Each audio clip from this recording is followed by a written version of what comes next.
Hi, my name is Sheila Corona. Welcome to New Light Streaming Love and Sassy Seer Sheila, as this will be seen on both channels. This is The Alchemy of the Soul by Jason Gray. Alchemy is not what history books say it is. It was never truly about turning lead into gold, at least not in the way most imagine.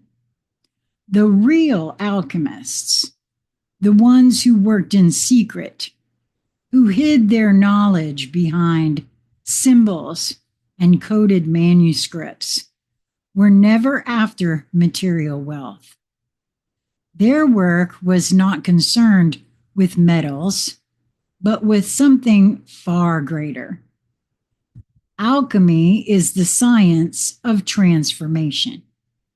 It is the ancient art of transmuting something base, something impure, into something perfect, incorruptible, and divine. It is the process of turning the ordinary into the extraordinary. And the highest form of alchemy? The refinement of the human soul. The truth is this: you are the lead. Within you, buried beneath layers of illusion, lies the gold waiting to be revealed. To understand this process, we must go deeper, beyond the surface of symbols and forgotten texts, beyond the misconceptions of history. We must first look at the very nature of refinement, at how fire, pressure, and time transform not only matter, but consciousness itself. The secret hidden in gold. Gold has been sought after for thousands of years. It has been the foundation of empires, the cause of wars, the obsession of kings. But why? What makes gold so special? The answer is simple. It is incorruptible. Gold does not rust. It does not decay. It does not break down over time.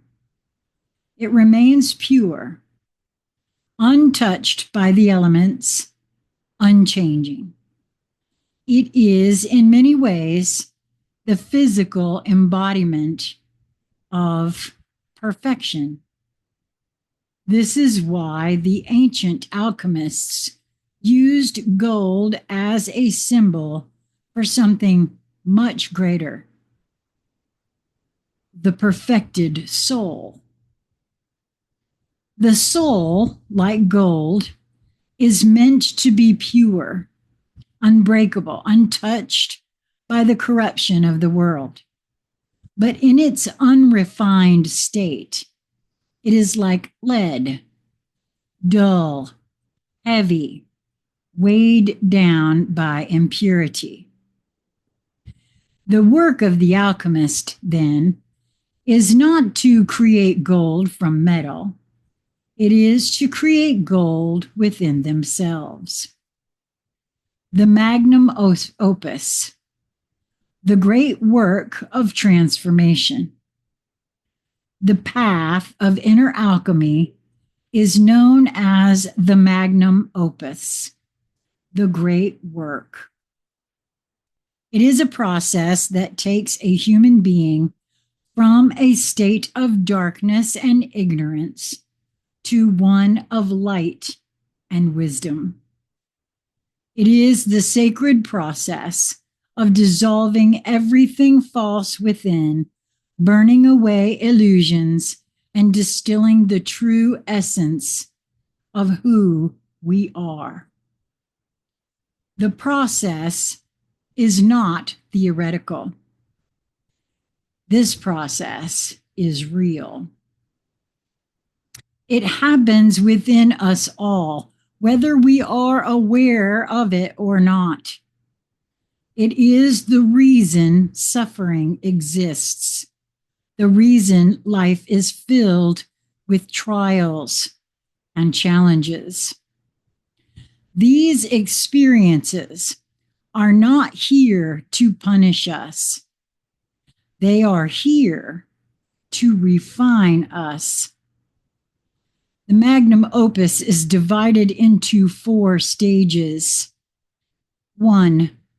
Nigredo, the blackening, death, and dissolution. The first stage of alchemy is destruction. In the physical process of creating gold, the base material, often lead, is broken down, reduced to its rawest form. This stage is dark, chaotic, and painful. In the alchemy of the soul, this is the period of deep suffering. It is when illusions shatter, when the ego begins to crack. It is the death of everything false. People who go through this often feel as though their entire world is falling apart. They experience loss, betrayal, suffering, and despair, but this stage is necessary. The impurities must be burned away before anything can be refined.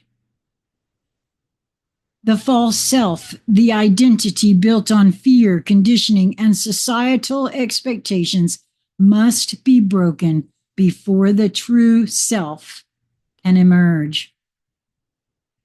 This is the dark night of the soul, the moment when one faces their deepest fears, their shadows, their wounds. It is terrifying, but it is the beginning of real transformation. And I would like to say here for myself, along my journey, I've experienced that stage many times. I personally don't feel, at least for me, that this has been a one and done type situation. I've gone through many dark night of the soul. So, it's not the same for everyone, and your individual mileage is absolutely going to vary on that, because we are each unique, and there are loads and loads and loads of traumas and false layers to get through. Number 2, albedo, the whitening, purification and awakening. After destruction comes purification. The raw material, now broken down, begins to be cleansed. In the alchemy of metals, this is where impurities are washed away, leaving behind something purer. In the alchemy of the soul, this is the stage of self-reflection, healing, and inner realization.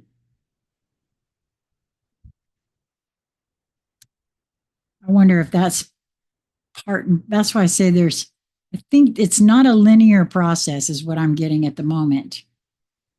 The illusions have been destroyed, and now the truth begins to emerge. This is when people start to see the world differently. They begin to question everything they once believed.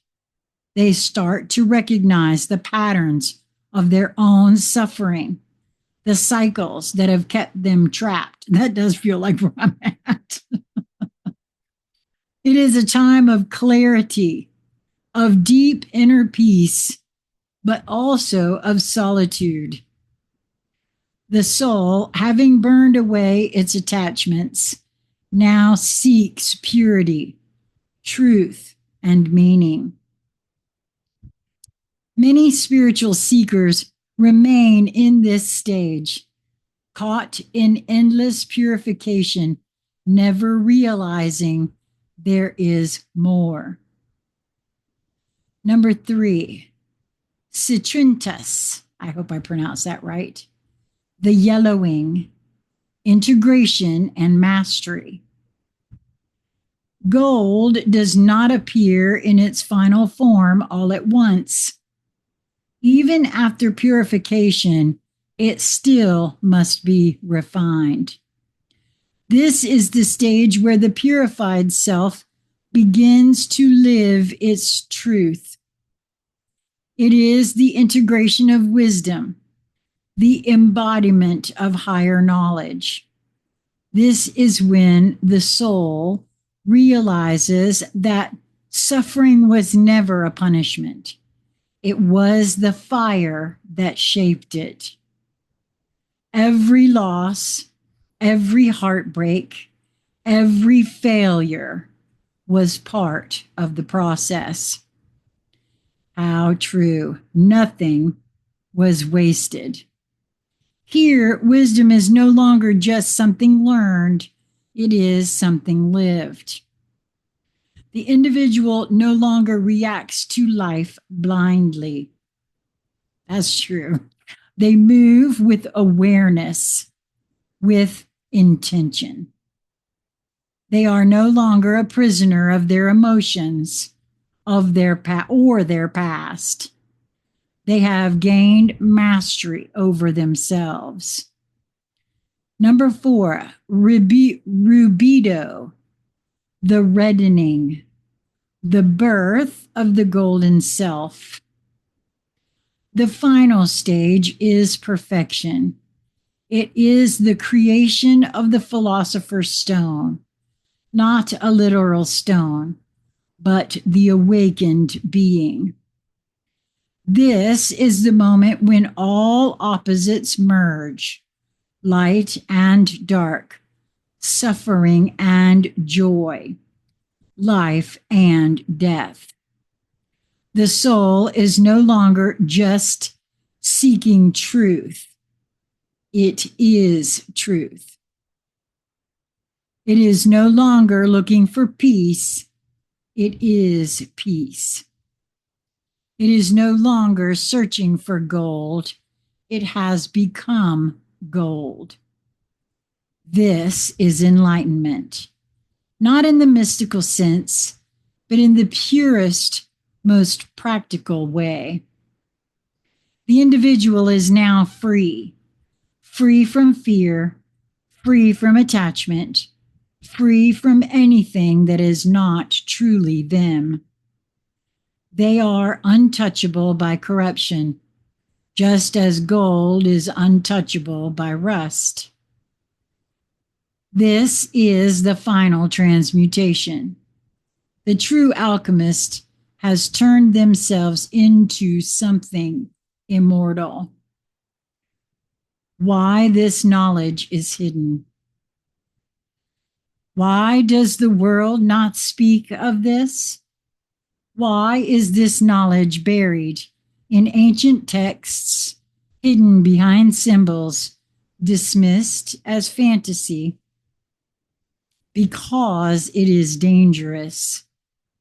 A person who undergoes the magnum opus is no longer controlled by fear.